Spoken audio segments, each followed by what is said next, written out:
네, 여러분 안녕하십니까? 오늘은 10월 29일 금요일입니다. 오늘 함께 나눌 말씀은 마태복음 27장 3절부터 10절까지 말씀입니다. 제가 봉독해 드리겠습니다.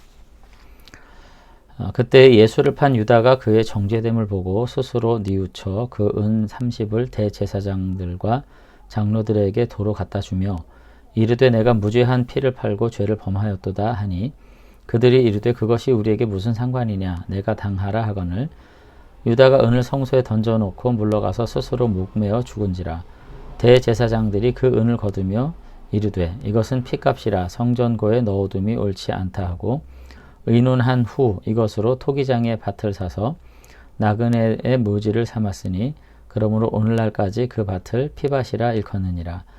이에 선지자 예레미야를 통하여 하신 말씀이 이루어졌나니 일러스되 그들이 그 가격 매겨진 자 곧 이스라엘 자손 중에서 가격 매긴 자의 가격 곧 은 30을 가지고 토기장의 밭으로 값을 주었으니 이는 주께서 내게 명하신 바와 같으니라 하였더라. 아멘.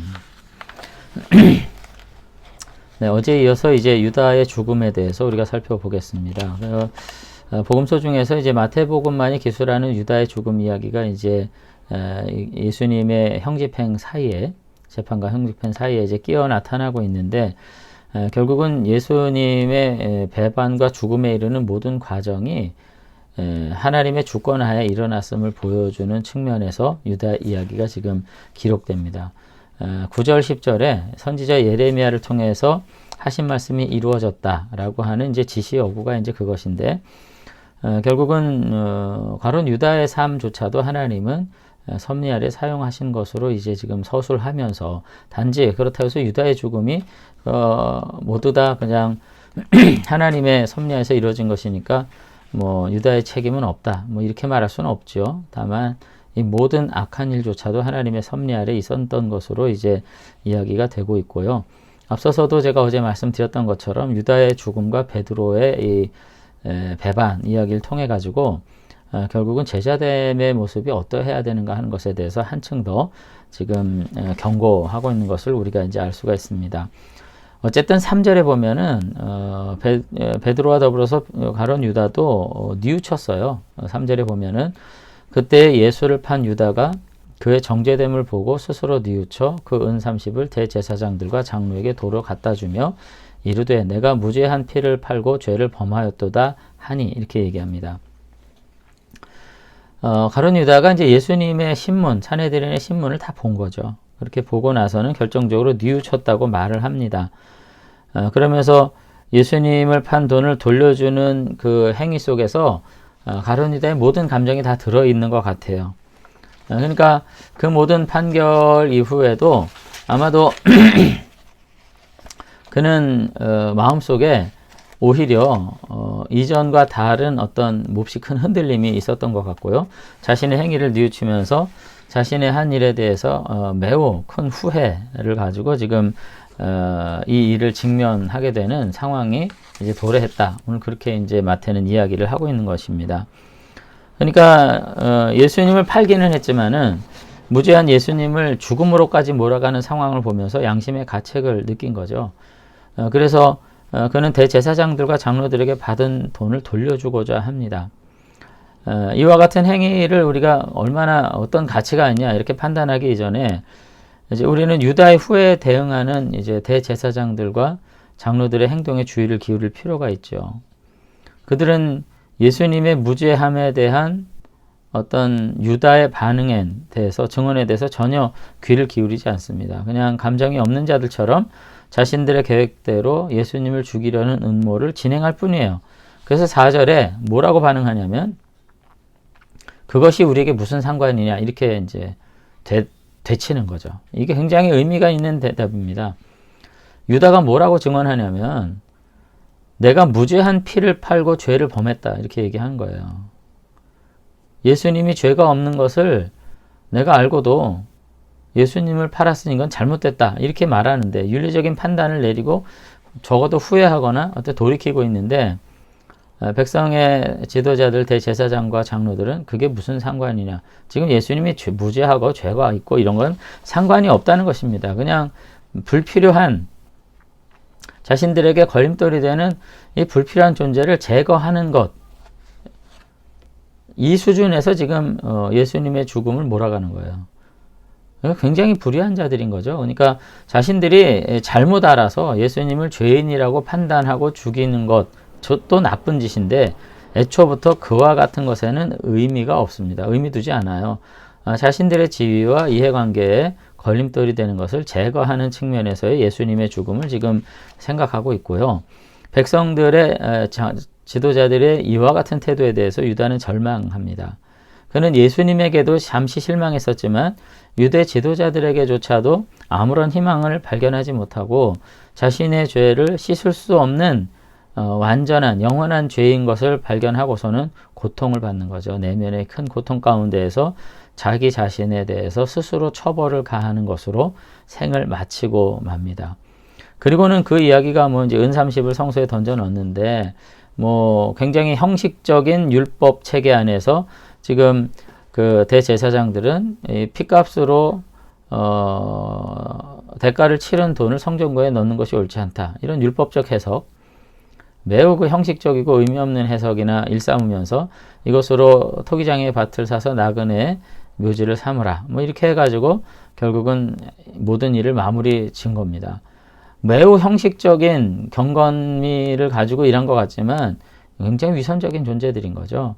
그리고 이것이 다 마태에 의하면은 하나님께서 구약에서 이미 예시하신 의미를 이룬 것으로 본다. 지금 그렇게 지금 이야기를 하고 있는 거죠.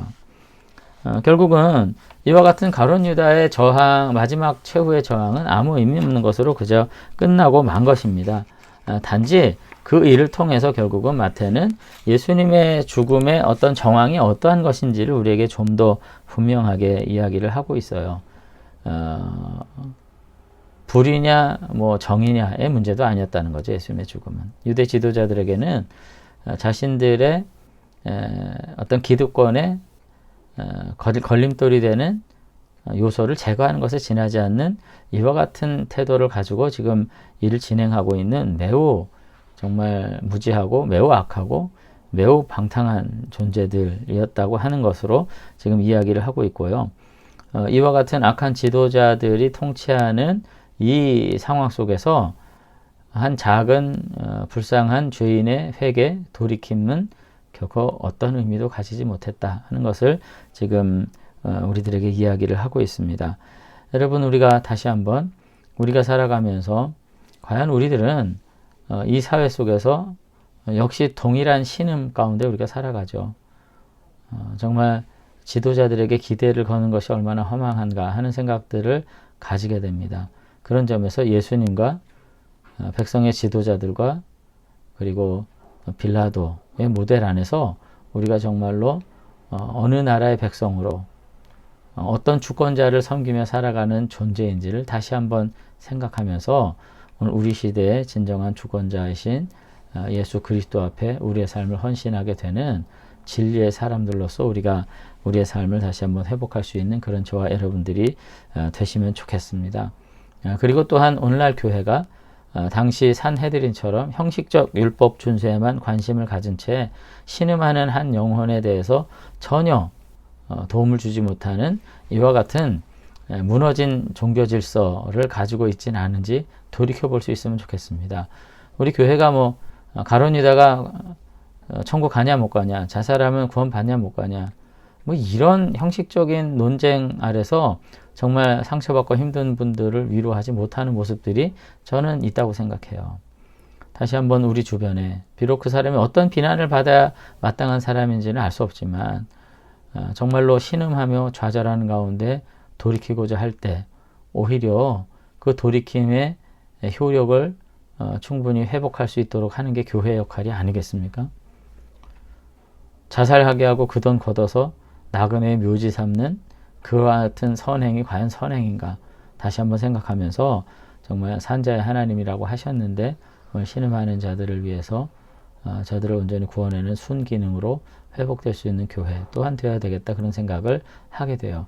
그래서 우리가 다시 한번 가룟 유다의 입장에서 그리고 백성의 지도자들의 입장에서 우리의 삶을 다시 한번 다시 성찰하면서 우리의 삶이 정말 하나님 앞에 바르게 헌신되기를, 그리고 이 시대의 아픈 자들 앞에 다시 한번 거룩한 교회 기능들을 회복하기를 기도하면서 우리의 삶 하나님 앞에 드릴 수 있는 그런 저와 여러분들이 되시면 좋겠습니다. 네, 한번 기도하겠습니다. 네, 하나님 아버지, 역시 베드로와 다르지 않게 가룟 유다 역시도 제자로서의 삶을 결국은 좌절로 마치면서 고통스러운 삶의 마감을 하고 마는 것 우리가 보게 됩니다. 우리가 그 사람 비난하기 전에 그가 느꼈던 좌절에 대해서 우리가 다시 한번 생각하면서 정말 바른 진리 아래서 예수님을 바로 아는 지혜 가운데 우리의 경건을 세워갈 수 있는 믿음 허락해 주시기를 원합니다.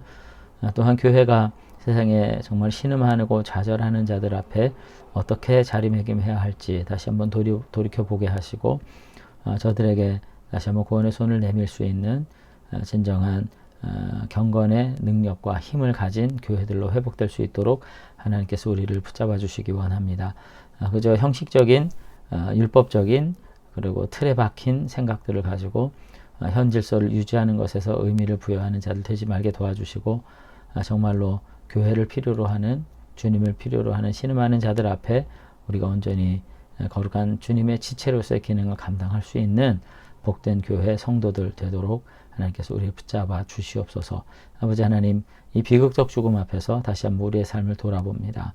진리 안에 거하게 하시고 아버지 하나님의 사랑 안에서 함께 손을 맞잡고 거룩한 공동체로 함께 이 세상 앞에 하나님의 나라 세워가는 교회 되도록 축복해 주시옵소서.